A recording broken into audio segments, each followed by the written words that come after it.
വിശുദ്ധ ജൂലിയാന. വിശുദ്ധയെ പറ്റി ഏറ്റവും പഴക്കമേറിയ ചരിത്രപരമായ രേഖ കണ്ടെത്തിയിട്ടുള്ളത് മാർട്രിയോളജിയം ഹിയറോണിമിയാനം എന്ന വിവരണത്തിലാണ്. ഇതിൽ വിശുദ്ധയുടെ ജന്മസ്ഥലമായി പരാമർശിക്കപ്പെട്ടിട്ടുള്ളത് കാമ്പാനിയയിലുള്ള കുമായാണ്. വിശുദ്ധ ഗ്രിഗറിയുടെ എഴുത്തുകളിലും ഇതേ സ്ഥലത്തെ പറ്റിയുള്ള പരാമർശം കാണാൻ സാധിക്കും. നേപ്പിൾസിലും സമീപ പ്രദേശങ്ങളിലും വിശുദ്ധ ജൂലിയാനയെ പ്രത്യേകമായി വണങ്ങി വരുന്നു എന്നത് ഇതിനെ സാക്ഷ്യപ്പെടുത്തുന്നു. ജാനുവാരിയ എന്നു പേരായ ഒരു സ്ത്രീ തന്റെ ഭൂമിയിൽ ഒരു ദേവാലയം പണികഴിപ്പിച്ചു. ഇതിന്റെ അഭിഷേകത്തിനായി സിസ്റ്റർ സെവേരിനസിന്റെയും വിശുദ്ധ ജൂലിയാനയുടെയും തിരുശേഷിപ്പുകൾ അവിടെ കൊണ്ടുവരണമെന്ന് അവർ ആഗ്രഹിച്ചു.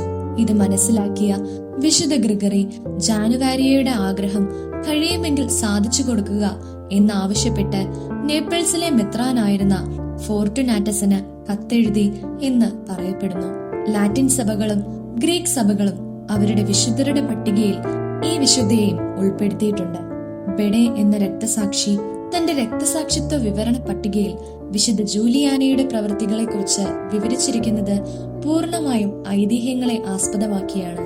ഇതിൽ വിവരിച്ചിരിക്കുന്നത് അനുസരിച്ച് നിക്കോമെദിയായിൽ ആയിരുന്നു വിശുദ്ധ ജൂലിയാന ജീവിച്ചിരുന്നത്. സെനറ്റർ ആയിരുന്ന ഏലിയൂസിസുമായി വിശുദ്ധയുടെ വിവാഹം നിശ്ചയിക്കപ്പെട്ടിരുന്നു.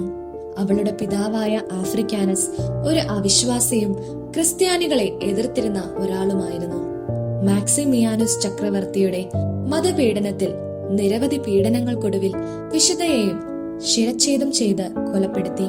തുടർന്ന് സെഫോണിയ എന്നു പേരായ ഒരു രാജ്ഞി നിക്കോമെദിയ വഴി വരികയും വിശുദ്ധയുടെ ഭൗതിക ശരീരം ഇറ്റലിയിലേക്ക് കൊണ്ടുപോവുകയും ചെയ്തു. അവിടെ കാമ്പാനിയായിൽ അടക്കം ചെയ്യുകയും ചെയ്തു. രക്തസാക്ഷിയായ ജൂലിയാനയെ കുമായയിലെ വിശുദ്ധ ജൂലിയാനയായി കരുതിക്കൊണ്ട് നിക്കോമെദിയായിൽ വണങ്ങുന്നത് പരക്കെ വ്യാപരിക്കപ്പെട്ടിരുന്നു. പ്രത്യേകിച്ച് നെതർലൻഡ് ഈ വിശുദ്ധയ്ക്ക് ഏറെ പ്രാധാന്യം നൽകുന്ന ഒരു രാജ്യമാണ്. 13-ാം നൂറ്റാണ്ടിന്റെ തുടക്കത്തിൽ അവളുടെ ഭൗതിക അവശിഷ്ടങ്ങൾ നേപ്പിൾസിലേക്ക് മാറ്റി. ലാറ്റിൻ സഭയിൽ ഫെബ്രുവരി 16-നും ഗ്രീക്ക് സഭയിൽ ഡിസംബർ 21-നുമാണ് വിശുദ്ധയുടെ തിരുനാൾ ആഘോഷിക്കുന്നത്. അവളുടെ പ്രവർത്തനങ്ങളെ കുറിച്ചുള്ള വിവരണങ്ങളിൽ സാത്താനുമായുള്ള അവളുടെ പോരാട്ടങ്ങളെ കുറിച്ചും വിവരിച്ചിരിക്കുന്നു. ചിറകുകളുള്ള പിശാചിനെ ചെങ്ങല കൊണ്ട് ബന്ധനസ്ഥനാക്കി നിയന്ത്രിച്ചു കൊണ്ടിരിക്കുന്നവളായിട്ടാണ് മിക്ക ചിത്രകാരന്മാരും വിശുദ്ധയെ ചിത്രീകരിച്ചിട്ടുള്ളത്.